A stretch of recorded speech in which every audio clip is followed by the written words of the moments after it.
বলেন, তাদের মানব জীবন শ্রেষ্ঠ জীবনের একমাত্র উদ্দেশ্য ঈশ্বর প্রাপ্তি। তা যেন এই জীবনেই সুখী হয়। ঠাকুর বললেন, ঠাকুরকে একদিন এক ভক্ত প্রশ্ন করছেন যে, প্রত্যেকের কি জীবনের উদ্দেশ্য সুখী হওয়া? ঠাকুর বললেন, তা তো নয়। বেশিরভাগই ঈশ্বরপ্রেমী মানুষদের জীবন বড় দুঃখের, কষ্টের। তুমি সুখীও হতে পারো, দুঃখীও হতে পারো। আবার তোমার সবকিছুরই মধ্যে ওগুলো তোমাকে পেয়ে বসবে না। সুখ বা দুঃখ দ্বারা ভক্ত কখনো অভিভূত হয় না। ভক্ত অভিভূত হয় ঈশ্বরের প্রেমের দ্বারা। আর ঈশ্বর প্রাপ্তি তার জীবনের একমাত্র উদ্দেশ্য। তাতে সুখ পেলে যদি ঈশ্বর প্রাপ্তি হয় তাহলে সুখ হোক, দুঃখ পেলে যদি ঈশ্বর প্রাপ্তি হয় তবে দুঃখ হোক। সবটাকেই সে সমানভাবে বরণ করতে রাজি থাকে। তাতে যদি তার মৃত্যুও আসে তবুও সে অনন্ত জীবন পেতে পারে, তাতে সে ভয় পায় না। পথে দুঃখ কষ্ট সহ্য করেই সে এগিয়ে যায়। শুধু ঈশ্বরের প্রতি অগাধ প্রেম, ভক্তি, ভালোবাসা, অনুরাগ থাকলেই হলো। থাকে কেশ ও সুখ ও প্রিয়তা। হয়তো তুমি ৩০ মাইল হেঁটে এসেছ, হাত পা ব্যথা হয়ে গেছে, তেষ্টায় ছাতি ফেটে যাচ্ছে, তবুও আনন্দে বুক হুড়হুড় করে আনন্দ বার হচ্ছে। গা টিপে দেখলে তেমন সুখ নয়, তেমন আরাম বোধ হচ্ছে। এই কেশর-সুখপ্রিয়তা আসে কোথা থেকে? ঈশ্বরের প্রতি ভালোবাসা থেকে, প্রেম থেকে। তাই খারাপ চিন্তাও যদি আসে তার মধ্যে আমার প্রভুকে দেখতে পাই। কেমন করে তাকে ইষ্ট স্বার্থ পোষণী করে তোলা যায়। আমরা তো তাঁর সৃষ্টি। তাই খারাপ আসবে কোথা থেকে যদি আমরা তাকে নিয়ে থাকি? যা আসবে সবটাই ভালো। আমাদের ভিতর খারাপও আছে, ভালোও আছে। যার চর্চা করব, যাকে আহ্বান করব সেই প্রকট হবে। আর সত্তাকে জাগরণ ছাড়া তাকে ছেড়ে দিয়ে তার ব্যতিক্রমী চলনে চলে, তাহলে প্রবৃত্তি অনুরক্তি বেড়ে যায়। যা হোক, ইষ্ট সেবায় নিয়োজিত হলে খারাপ তার থাকে না। হনুমান যেন রাবণের মৃত্যুবাণ চুরি করল যখন। এটা চৌর্যবৃত্তি। ছল কপট করে ব্রাহ্মণের ভেষ ধরে চাইল। মানুষ যদি সত্যিকারের ইষ্টার্থ পরায়ণ হয়, ইষ্টের জন্য কি না করতে পারে। মৃত্যুবাণ চুরি করে নিয়ে এলো। এটা চৌর্য হলেও চৌর্য নয়। এর জন্য কোনো খারাপ তাকে স্পর্শ করল না। কারণ উদ্দেশ্য মহৎ। আমার প্রভুর সেবায় লাগবে। মানুষ যদি সত্যিকারের ইষ্টার্থ পরায়ণ হয়, তার নাক, চোখ, মুখ, চাল চলন সবটাই কথা বলে। দেখলে বোঝা যায় তার ব্যক্তিত্ব বা পার্সোনালিটি চুম্বকীকৃত হয়ে ওঠে, ম্যাগনেটাইজ। মানুষ তাকে দেখে মুগ্ধ হয়ে যায়। সে অন্যকে তার ভাবে ভাবিত করে তোলে, কিন্তু অন্যের আওতায় নিজের বৈশিষ্ট্য বিসর্জন দেবে না সে কখনো। হাজার অসুবিধার মধ্যে পড়লেও তার নিয়ম, নীতি, নির্দেশ, প্রিন্সিপাল এগুলো বিসর্জন দেবে না। সাংসারিক জীবনে আধ্যাত্মিকতা কিভাবে আসে? সংসার তো ভবসাগর। একটার পর একটা সাগরের ঢেউ আছড়ে পড়ে সংসারী মানুষের জীবনে। আমাদের ইষ্ট বলেন, যদি কেউ থাকেন তার ভালোবেসে তার জন্য যা কিছু করে, সেই জন্য আধ্যাত্মিক জীবন হয়ে দাঁড়ায় ইষ্ট অনুরাগ। জঙ্গলে গেলে এত উৎপাত সহ্য করতে হয় না। সেখানে সেই কারণে মানুষ তৈরিও হয় না। অনুরাগের বোধ আসবে কি করে? ওই ভালোবাসা। এই জিনিসটার ভেতরেই আছে। একে বিক্ষিপ্ত না করে সুকেন্দ্রিক করতে হবে। তার জন্য পুড়েয়মান আদর্শ চাই। তাকে যে ভালোবাসে তার হয়ে ওঠে। নিষ্কাম কর্ম যেমন করতে হবে, তেমনি প্রবৃত্তির খোরাক জুগিয়ে যখন কাজ করতে হয়, তখন সেটা নিষ্কামটা সকাম হয়ে যায়। সবটা নিয়ে ইষ্টের সাধন করতে হয়। তাঁর স্বার্থকে অগ্রাধিকার দিতে হয়। অটোমেটিক নিজের স্বার্থ তখন কমে যায়। তখন সে হয়ে যায় নিষ্কাম। ইষ্টের জন্য সব কিছুকে হাসিল করতে পারেছে হাসি মুখে। সমস্ত দুঃখ কষ্ট ভেদ করতে পারে। তখনই তার জীবন সার্থক হয়ে ওঠে, উন্নত হয়ে ওঠে। আর তাকেই বলে পরমার্থ, যাকে বলে মিনিংফুল অ্যাডজাস্টমেন্ট, সার্থক বিন্যাস। এই সুখ আর দুঃখ এরা দুই ভাই। আর চক্রবৎ এদের পরিবর্তন হয়। কিছুদিন সুখে থাকলে কিছুদিন দুঃখে থাকে। একটা মানুষের দৈনন্দিন জীবনে যদি ১৫ দিন মনটা খুব ফুরফুরে আনন্দে থাকে, তো ১৫ দিন যেন ভাব গম্ভীর, দুশ্চিন্তায় আক্রান্ত, শরীর ম্যাজম্যাজ, মন ভালো নেই, কথা বলতে ইচ্ছা করে না। আবার ১৫ দিন খুব ভালো। এরকম মানুষকে দেখে অনেকে জিজ্ঞেসও করে, "কিছু হয়েছে নাকি? কথা বলছেন না, গম্ভীর মনে হচ্ছে, মনটা খারাপ? শরীরটা খারাপ?" সেও জানে না কি খারাপ। তবে ভালো লাগে না। কি ভালো লাগে না, শরীর না মন? সেটাও ভালো করে বলতে পারব না। এরকমটা হয় কেন? ঠাকুরকে জিজ্ঞেস করল। তো ঠাকুর বললেন, "চড়া উতরাও দেখেছ? ঢেউটা একতাল গাছ উঁচু হয়েও আসে, আবার ১০ ফুট উঁচু হয়েও আসে সমুদ্রের ঢেউ। আবার কিনারে এসেই একেবারে বিলীন হয়ে যায়। আবার পর মুহূর্তে আরেকটা ঢেউ আসে। কোনোটা ছোট, কোনোটা বড়, কিন্তু ঢেউগুলো এসে ভাসিয়ে নিয়ে টেনে নিয়ে চলে যায় না। আছড়ে পড়ে কিনারে এসে আর একেবারে মাটির পায়ের কাছে বালি সরিয়ে নিয়ে চলে যায়। এই সুখও তেমনি, দুঃখও তেমনি। সুখে যারা আনন্দে আটখানা হয়ে যায়, তখন তারা ভগবানকে ভুলে যায়। দুঃখে যারা ভেঙে কাতর হয়ে যায়, কান্নাকাটি শুরু করে, তারাও ভগবানকে ভুলে যায়। তাই আর এই দুটোই চক্রবৎ পরিবর্তন্তে। সুখানি চ দুঃখানি চ। সেই জন্যে ঘাবড়ে যাওয়ার কোনো আশঙ্কা নেই। কিছুদিন পরেই তার পরিস্থিতির পরিবর্তন হবে। ন্যাচারাল ওয়েতে। সুখ দুঃখ সম্বন্ধে একদিন হরপার্বতী কথা আরম্ভ করলেন। খুব মধুর কথা। যে শোনে এক মনে দুঃখ হয় দূর, পার্বতীর মনে কত প্রশ্ন হইল উদয়। মহাদেবের উত্তরদানে কাটিল সংশয়।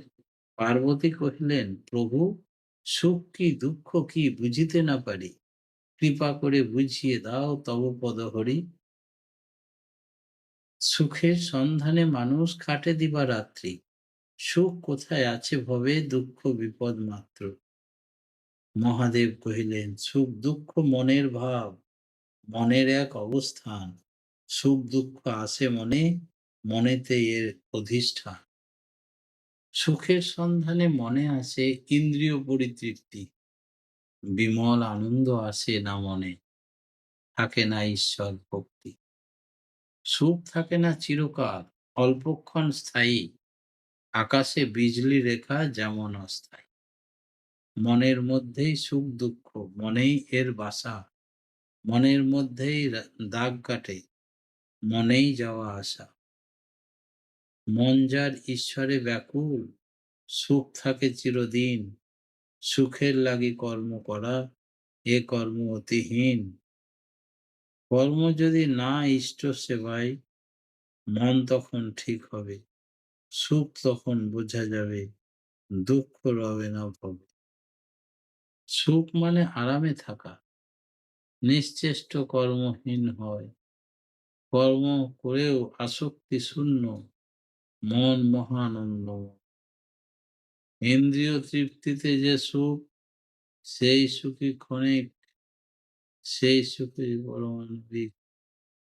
সুখী তবে কে? ইষ্টনিষ্ঠ সদাচারী সেবাদীপ্ত যে। সুখ আছে কোথায়? ইষ্টে আত্মসমোহিত যিনি, মহানন্দ যেথায়।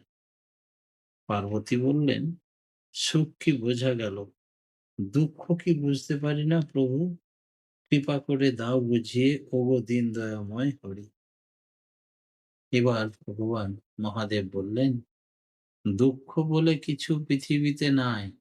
দুঃখ দিলে মন দুঃখ পায় যেন সর্বদাই। Every action will be equal and opposite reaction. মনের আনন্দ যদি থাকে দিবারাত্র, আলোতে অন্ধকার পালায়, অন্ধকার ভ্রম মাত্র। আঘাত কাউকে দিলে মনে, আঘাত মানুষ পায় শতগুণে। দুঃখ তার আসেই আসে, সহ্য মহাগুণ। মনে যা চাওয়া যায়, যদি তা না পাওয়া যায়, দুঃখ তাকে ধরেই ধরে যেন সর্বদাই। দিলে আগুনে হাত, আগুন করে না তাকে ক্ষমা। লঙ্কা খেলে ঝাল লাগবে, এটা সকলেরই জানা। তাই পার্বতী আবার বললেন, করিলে সুকর্ম, দুঃখ কোথায় থাকে? কর্মের ফল ফলে সর্বদা, জানে সর্বলোকে। প্রিয়জনের প্রতি আসক্তি মানুষের থাকে সর্বদা। আসক্তি থেকে আসে কিন্তু পাওয়ার প্রত্যাশা। প্রত্যাশা ব্যাহত হলেই দুঃখ অনিবার্য। এই তো বিধি ভগবানের, দুঃখ দিন ধার্য। দিবানিশি করিলে নাম জপ, আনন্দে থাকে অনুভব। দুঃখ অশান্তি দূরে পালায় যেন বিলক্ষণ। সুখ দুঃখে গড়া এই মানব জীবন, আলোর শেষে অন্ধকার বিধির এই নিয়ম।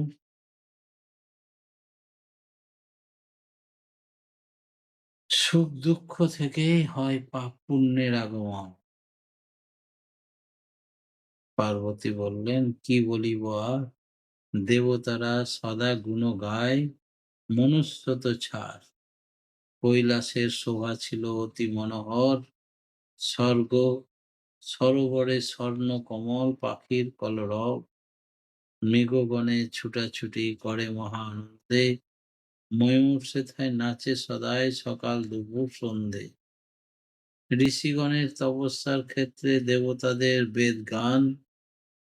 মুনি ধ্যান করে নিত্য, হর পার্বতীর গান। পার্বতী কহিলেন মহাদেবকে, হে ভবেশ, হে শঙ্কর, তুমি আমার পতি, তুমি আমার জীবন স্বামী, অগতির গতি। পাপ পুণ্য ভোগ করে মানুষ এই জীবনে, সাধনায় পুণ্য ফলে পাপ কেন আসে মনে? কিবা পাপ কিবা পুণ্য স্পষ্ট করে মোরে বলো। সংসারে মানুষ কেন কষ্ট পায় সদা হলাহল? মহাদেব কহিলেন, পাপ পুণ্যের সূক্ষ্ম গতি জানে সর্বলোকে। পুণ্যের লাগি তীর্থস্থানে সাধু বৈষ্ণব সেবে। মানুষের সত্তা কিন্তু পুণ্য কাজে করতেই চায়। দুর্জয় লোভ রিপু বসে, সবকিছু ছাড়ে ছাড়ে যায়। লোভী পাপের অনুচর, সদা তুমি জেনো। পাপেই মানুষের মৃত্যু পথ, এ কথা তুমি মেনো। তাই যা করিলে সত্তা হয়, সব অবসন্ন দুর্বল।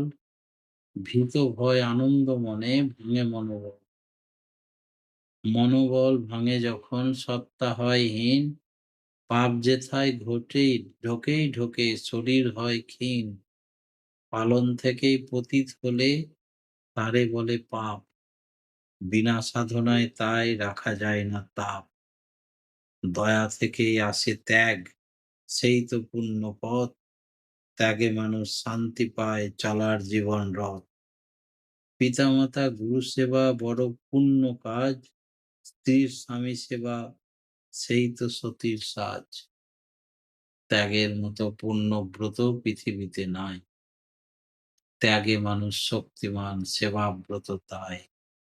শ্রেয় সেবা লাগি কর্ম করা, পুণ্য যেথায় রয়, পাপ পুণ্য দূরে পালায় কাটে বয়া ভয়। অন্নহীনে অন্ন দান, তৃষ্ণার্তকে জল দান, এ তো মহাপুণ্য কাজ। জনগণকে ধর্ম দান এই তো বীরের সাজ। মনের প্রসারণ হলে বাড়ে সুকর্ম, সুকর্ম থেকে পুণ্য লাভ এই তো জীবনের ধর্ম। ভগবানের সেবায় আত্মদান এই তো মহাপুণ্য। ভগবানের প্রকৃত সেবক যে সেই হয় গণ্যমান্য। সংকীর্ণতা যেখানে পাপ সেখানে বিরাজ করে, সংকীর্ণতার হাত ধরেই পাপ ঢোকে ঘরে ঘরে। ময়লা ঘরে ভর্তি হলে গন্ধ যেমন বার হয়, পাপ ভিতরে পুষে রাখলে শক্তিমান সে শতই ক্ষয় হয়। লোভ থেকে ব্যাধি বিকার, লোভ থেকে অনাচার, লোভে রিপুদল সক্রিয়, লোভে ক্ষুব্ধ ব্যভিচার। পুণ্যবান যেখানে যত কর্মদীপ্ত, উদারতা সেখানে জ্ঞানদীপ্ত ব্যক্তিত্ব। সুকর্মে পুণ্য লাভ, বোধ উদারতা, সুকর্মে ভাগ্য খোলে জ্ঞানের স্বচ্ছতা। ভাগ্যের